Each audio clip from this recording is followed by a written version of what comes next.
Welcome to another edition of Rasslin with Redbeard, the YouTube program where I, Redbeard, take you to a professional wrestling event somewhere around the Carolinas to give you a sense of what it's like to be a fan traveling the highways and byways in pursuit of this great passion that is professional wrestling. You'll notice that I'm not in my usual confines. I'm not coming to you from the truck in this particular video. We'll give you a bit of a background behind that in a moment, but I will say first and foremost that this video was recorded around the Ultra Wrestle Awakens event, which came to you from Abbeville, South Carolina back on January 31st, 2015. The reason why I'm shooting this video now at this point in time is because of the fact that the normal process I undergo is, if you've no doubt noticed, if you've at all been a regular subscriber or viewer of these particular videos, is I typically will shoot my intro video from the venue itself. Try to do that at the show that particular night, and let's just say that there were some interesting things going on in the parking lot that particular evening. It was a very tight parking lot, and a truck the size of mine does not always fit into tight spaces like that, so I was a bit concerned that I was going to wind up coming back out to find a number of dings and whatnot on my truck, but that didn't happen, fortunately. I'm not complaining about the fact that the parking lot was tight, because that means they sold a lot of tickets. Ultra Wrestle did very well at this particular event, as you'll see in some of the footage that I'll be bringing to you later on. But that said, the footage that I shot that particular night I was not very happy with. It was probably the first time to where I've come back from a show and, having shot a episode of this series, said to myself, I do not feel like that's worth putting out there. So that's the reason why I'm reshooting this at this point in time, and it's almost a month removed from the original date of the program. So I apologize about this having taken as long as it has to get out there, but when you're a busy person and you don't get that many opportunities to sit around and do something like this, where you can take the time to shoot video and whatnot, and to actually have a conversation with you guys like I like to do in these videos, it you can see why I don't get around to doing this that frequently between work and home life and everything else. Regardless of that, as I mentioned, this video was shot around the Ultra Wrestle Awakens event. This event took place in Abbeville, South Carolina. Abbeville is about as far west as you can go in the state of South Carolina without going into Georgia. Abbeville is a small town, and there's not a whole lot there. To give you an idea of what kind of town it is, and I don't mean to be rude in saying this, but there was a point where, as I was entering the town, I actually saw some chickens crossing the road. Yes, I had to dodge chickens because chickens were crossing the road. There's a joke in there somewhere, but I'm not going to pursue it. Also, one of the interesting things that I saw coming into town, Abbeville as a name has a few things that you can do with it in terms of trying to create some little fun puns in terms of naming your business and whatnot. And there's a hotel as you go into town from the direction that I was taking called the Abbeville Inn. Yes, Abbeville Inn. It's a clever take on Abbeville there, but like I mentioned, Abbeville's a small town, not a whole lot of anything to do there. The show here this evening was a big success, and I think that's partially because of the fact that a town like Abbeville that doesn't have much to lay its claim to fame on, or really anything, can really support a promotion like Ultra Wrestle. There were, I'd say, I'm a terrible judge of actual head count, but this was held in the Abbeville Civic Center, which is a kind of a half gymnasium type setup. It's got one side of the building that is all bleachers, then a basketball sized floor, and then the opposite side there are no bleachers, but there were merchandise tables set up on that side, not only for the wrestlers but also for members of the community who'd been invited to come out and bring their wares there.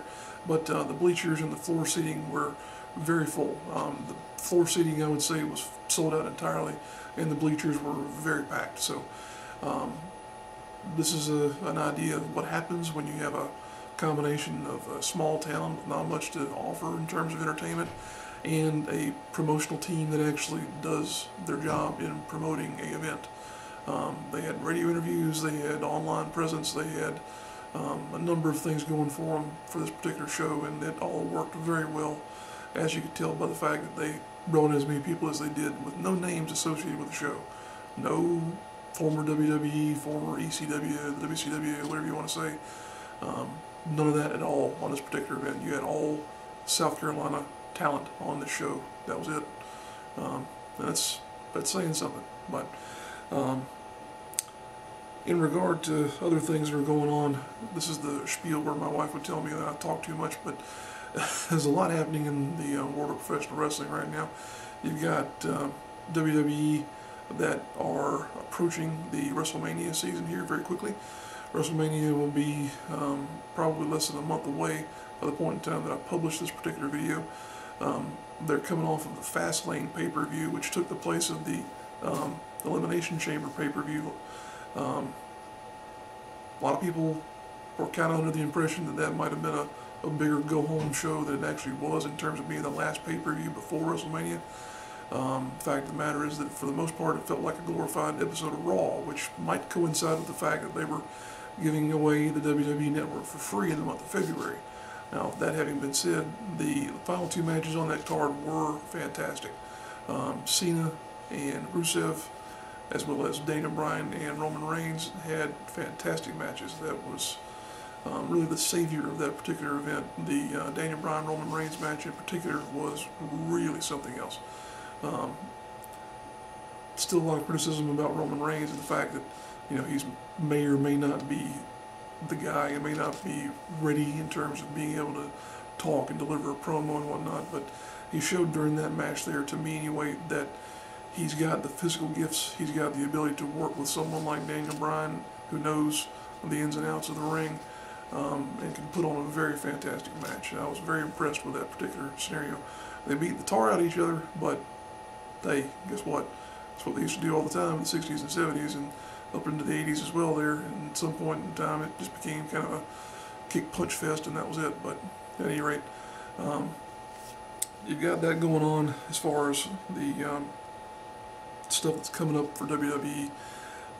In regard to a few other promotions that are out there, I will be totally honest in saying that I have not watched Impact at all here recently. I have no idea what's going on there, other than the fact that in the past week or so, Samoa Joe has departed from the company. That made a lot of press. It made a lot of websites, I'm sure, get a whole bunch of click-throughs and whatnot with those little ad shares, especially on that little PW Insider website there. I like PW Insider, but they have a lot of ads. But Joe is gone from TNA. He has already announced by this point in time that he will be rejoining Ring of Honor, at least for a number of shows, starting, I believe, with their next set of TV tapings, which are going to be in Baltimore, Maryland. That presents a lot of opportunities for Ring of Honor. Samoa Joe, people say that he's not physically in the type of shape that he should be anymore, but the fact of the matter is he can still go, he can still put on great matches, still have very athletic matches. That's one of those amazing things about people with Samoan heritage, is that they may look kind of portly and dumpy, but in reality, that's just kind of the way they are. They can have a whole different gear in there and not even really be able to show you they're an athlete at all. So I'm not worried about Joe's ability to get back into the Ring of Honor style of match. I look forward to seeing what he's got going for them. I'm going to bridge from there into two different subjects. As you probably have heard, if you're at all a wrestling fan and you pay attention to the dirt sheets, you've undoubtedly seen some of the stuff about, or a lot of the stuff about how CM Punk and Colt Cabana have found themselves in a bit of an interesting scenario. I believe I've spoke previously about the fact that Punk and Cabana went extensively into talking about Punk's experiences with WWE towards the end of his run where he left the company. He made some statements along the lines of the health care that he was receiving from them being very substandard.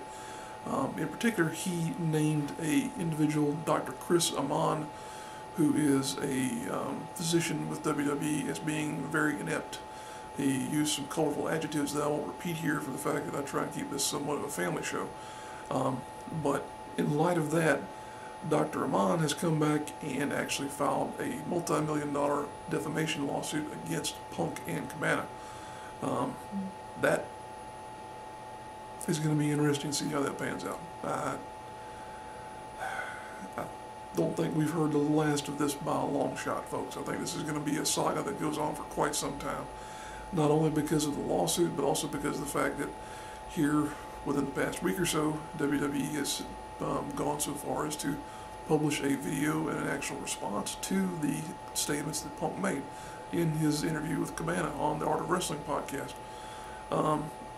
They more or less took footage from the Royal Rumble pay-per-view from 2014 and showed more or less a series of clips of Punk's rear end, trying to dispel the claim that he made that he had a baseball-sized wound, infection, whatever you want to call it, on his lower back that he claimed you could see, or I think he claimed that you could see, but if you go back and actually listen to the interview on Art of Wrestling, he states that it's around the waistline or below the waistline of his trunks and that it probably wouldn't have been visible.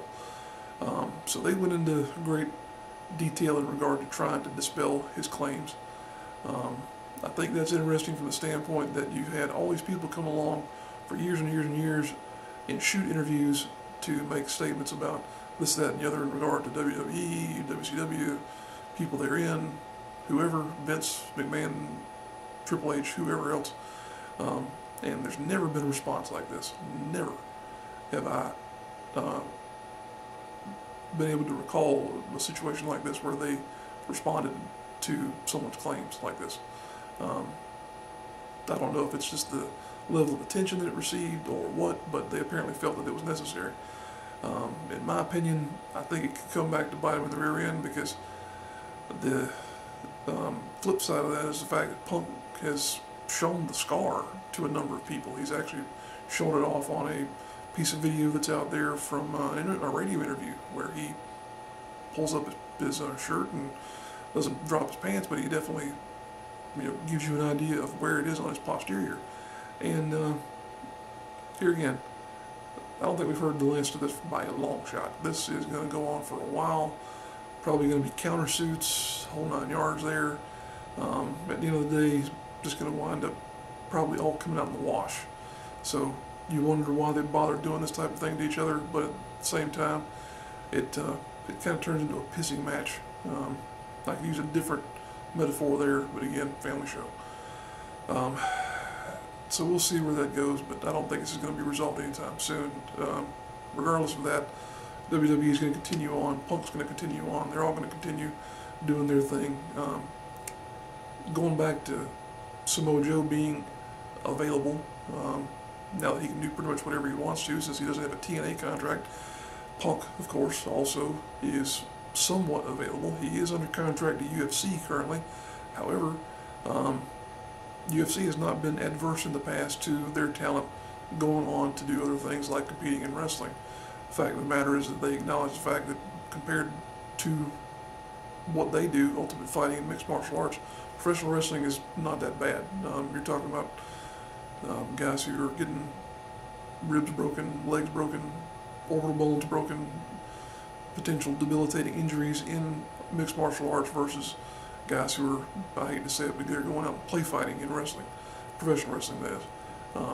So they're not too adverse to letting their talent do other things.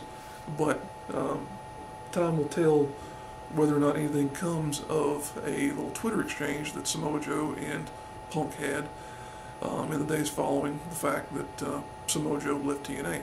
They may or may not have more matches in the future. Nobody knows at this point what they've got up their sleeves. It could have been just a simple little rant, that not a rant, but a simple little statement that's going to be one of these things that just sort of floats around on the internet forever and nothing ever comes of it.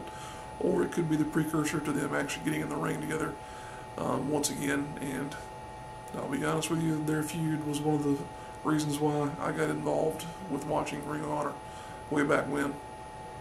They had some real classics, had some great matches between the two of them. Whether or not they can recapture that same lightning will be a real test, but I think they're both in a better place now in terms of where they were from their previous bouts to where they could be in the future. Definitely a lot older, definitely wiser. So we'll see what happens there. It might not be the same barn burners that we had in the past, but definitely would be some very psychological, I think, some impactful and very artistic matches, if you know what I'm saying. Other stuff that are going on here in the world of wrestling, you've got Global Force Wrestling that are seemingly poised to do a few things. They've got some kind of announcement coming up, but they have yet to really do anything in regard to publishing a roster or doing any type of live tour dates or anything along those lines.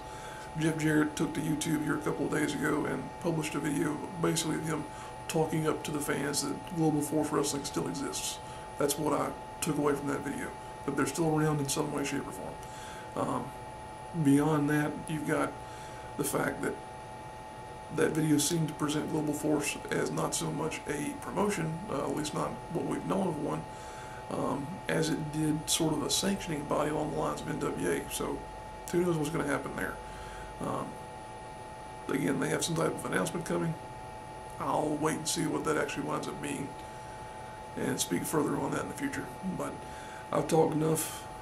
We'll get out of the way here so we can get a little bit of a coverage of the Ultra Wrestle Awakens event.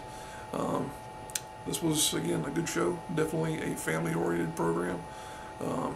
And one that I think will be very well suited to Abbeville and other towns in this area in the future. So with that, here's a few highlights of the show. I'll be back later on with some additional commentary and our little outro. So we'll see you then.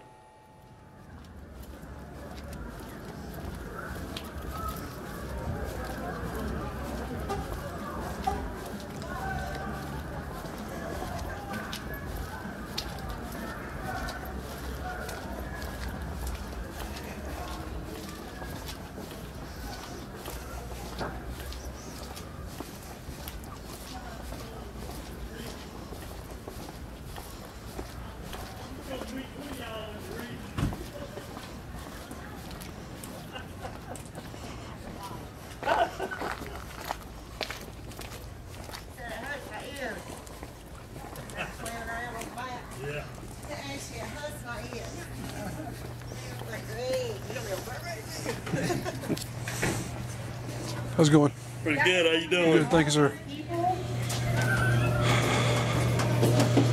Hey, how y'all doing? Good. One, please. $8. One, please. All right. He's free? Yeah. Okay.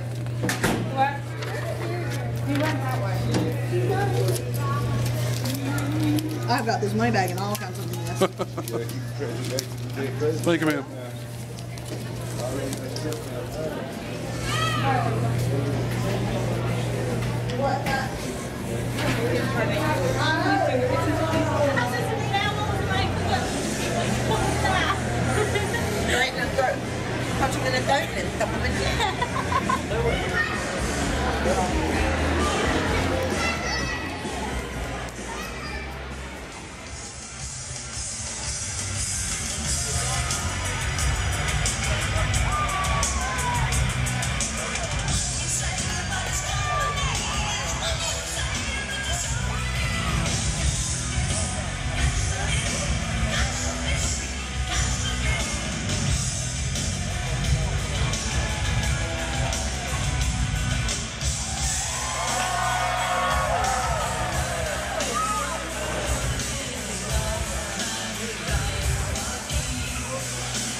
the Living Daylights.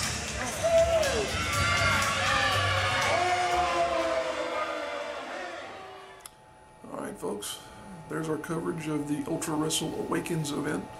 If you would like more information on Ultra Wrestle, you can find links to their social media sites in the description of this video. As always, this is a effort on my part to try and highlight the promotions and the talent that exists in this area. So if you are interested in them, by all means search them out on Twitter, YouTube, Facebook, whole 9 yards. A lot of guys take great advantage of those sites and the opportunity to interact with fans in the community at large. So be sure you search them out if you're inclined to do that type of thing. Also, we appreciate you viewing this particular program. If you enjoy what you see here, please take the time to browse the channel. I've got a ton of matches. I'm trying to do as much as I can in terms of providing coverage to a slew of different promotions this year. Check out the matches, check out the previous episodes of Rasslin and Redbeard. And if you like what you see, please do like, comment, or subscribe to the channel. It'd be a great help to me and let me know what you guys like and what you don't like. Whole 9 yards there. So we appreciate it. And also, if you're in tune to this program, you might also want to check out the Rasslin with Redbeard Facebook page. I tend to do my little spiel on news bits as they come out. That way you don't have to, if you go to that site, you don't have to wait for me to spend 20 minutes hogging your ear here in between these videos. So you can find a link to that down in the description of this video as well.